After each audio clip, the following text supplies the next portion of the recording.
always surprises me how much people underestimate the importance of extracurriculars. Hi everyone, in this video I'm going to be sharing all the extracurriculars I put on my Common App that got me into an Ivy League school as an international student. But first, if you're new here, I make videos about college applications, the SAT, lifestyle, vlogs, productivity and more. So I would love for you to hit that subscribe button and turn on the bell notifications. Now, let's get into it. First, I'll quickly list the 10 extracurricular activities that I did, and then I'll give you my advice on what you should do to make your application stand out. Let's get into it. I used the Common application, which is the most common application that students applying to US universities use. On this, you have 10 spots to talk about different extracurricular activities that you did during your 4 years of high school. I listed my most significant activity first. For me, that was a science education program that I started with a friend. We would go to different public schools, orphanages, community centers, etc. and teach application-based math and science to children who didn't have access to strong science programs at school. We built a curriculum from scratch, found mentors and got feedback on our program, and built a team of volunteers to execute. We also ran donation drives for essential school supplies such as pencils, stationery, notebooks, backpacks, etc. This was what people often refer to as a spike, or my big extracurricular, the thing that I was really passionate about and put a lot of time and effort into. Your spike or passion project can be anything that you're passionate about that takes dedication and commitment. For example, starting a business, starting a non-profit, writing a book. These are all examples of really good projects that you can pursue if you're passionate about them. The second activity that I talked about was my art classes. Basically, I've been learning different forms of art for as long as I can remember. And in the summers between 8th and 12th grade, I would teach classes in different forms of art in my apartment compound. I started off small with just a few participants, but over time these grew in popularity. Eventually, this led to another project. During the pandemic, I teamed up with friends that I had met through an online program called the Junior Academy, which I'll talk more about later. But I teamed up with friends from different parts of the world and we created videos so that we could teach people art for free during the lockdown. The third activity I listed was a project that I started called Paintbrush Tales. We raised funds and supplies for art programs in public schools that didn't have great funding, and we taught a lot of art classes there ourselves. We also painted a big mural on the walls of a government school nearby with inspiring messages for children. This was a big event that took a lot of planning, getting volunteers to show up, and a lot of team spirit. We also had a few more mural painting events lined up, but unfortunately, due to lockdown in India, they've all been postponed indefinitely. The fourth activity I listed on my Common App was under research. I cold emailed a professor at Cornell University who is working in human-computer interaction, which is a field that I'm really interested in. Through that, I ended up working with one of her PhD students on an ongoing project based in India. I can't talk too much about the research because it's still undergoing, but it gave me the opportunity to explore my interest in different areas such as psychology and technology, and I talked about what I learned from the process in my Common App essay. I do have a separate video where I show you my successful cold emails and give you tips on how to find a research internship. So you can click on the top right eye or check out the links in the description. During online school, my friends and I created an online platform where we hosted podcasts, blogs, weekly challenges such as races, journals, artwork, poetry, stories, and more.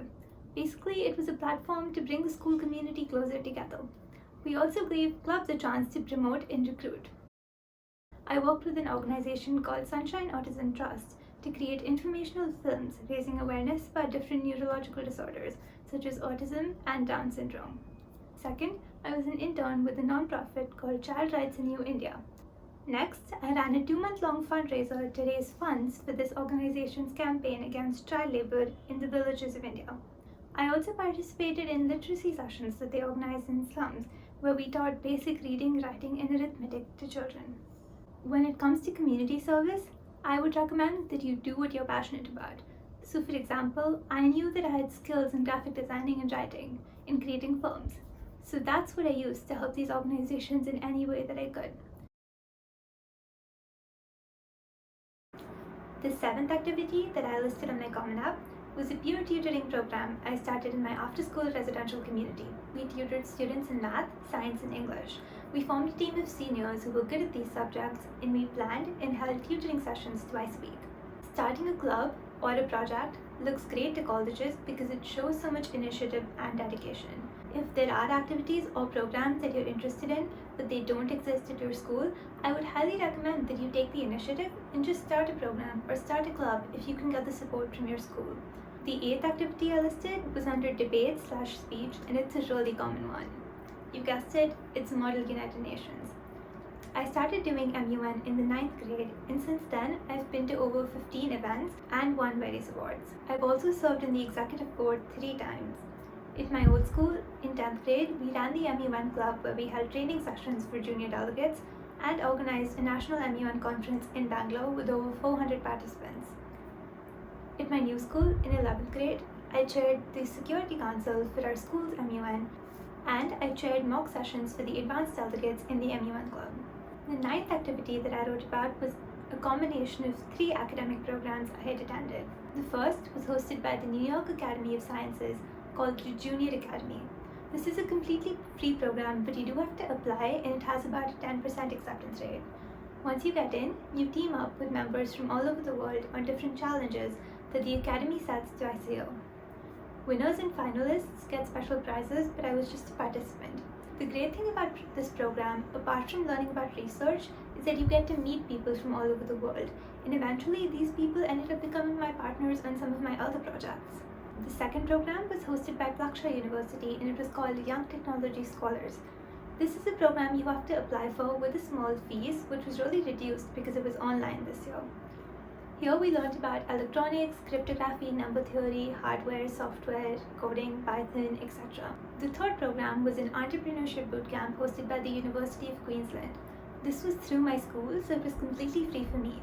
We learned about how to design new ventures, market and sell products, and how to build an audience of interested customers.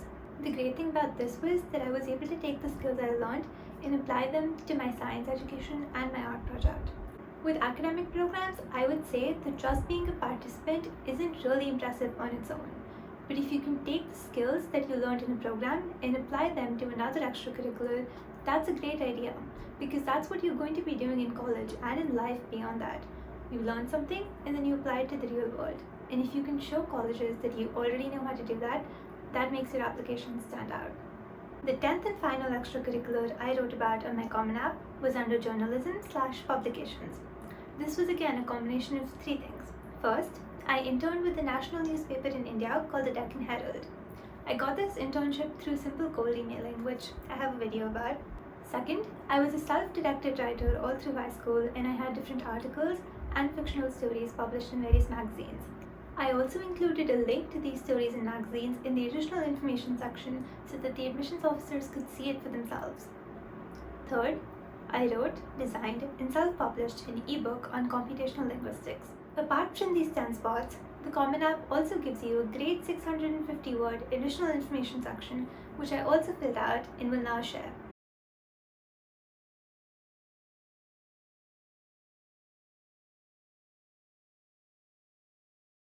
If there's one thing you should take away from this, it's that whatever you've done, it's good enough. Put it on your Common application. Even if it's something unconventional, like having a podcast about video games or a YouTube channel about beauty and makeup products, that counts as an extracurricular. The final thing I wrote on my additional information section was about different online courses that I'd taken. So this was just telling them a bit more about things I was interested in and had learned outside of school. I didn't purchase certificates or anything for any of these courses, I just did them in my own time because I enjoyed it. Hearing about my activities is probably not the most helpful thing for you because your interests are likely different.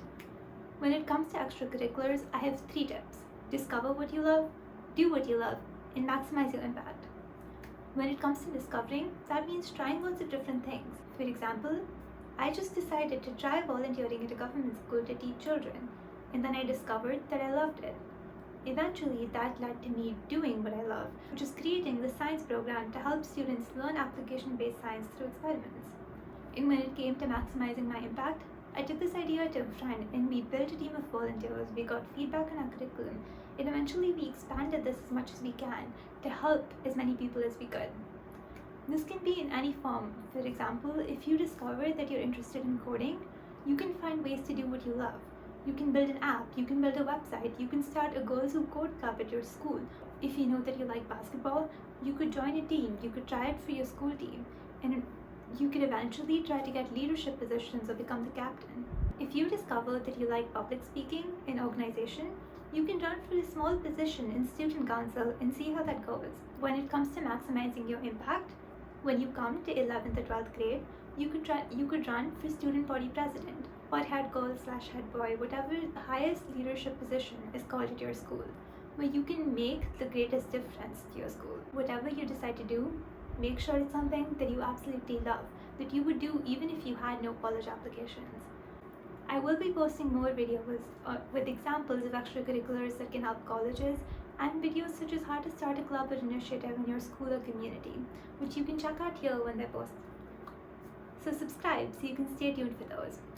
You can watch the rest of my college admissions playlist where I talk about my stats, essays, and supplemental essays here, and my SAT playlist here. If you made it this far, thank you for watching my extracurriculars video. I really appreciate it. I hope you found some helpful information, and if you did, please smash the like button for the YouTube algorithm. If you have any questions, comment them below and I'll make sure to answer as many of them as I can.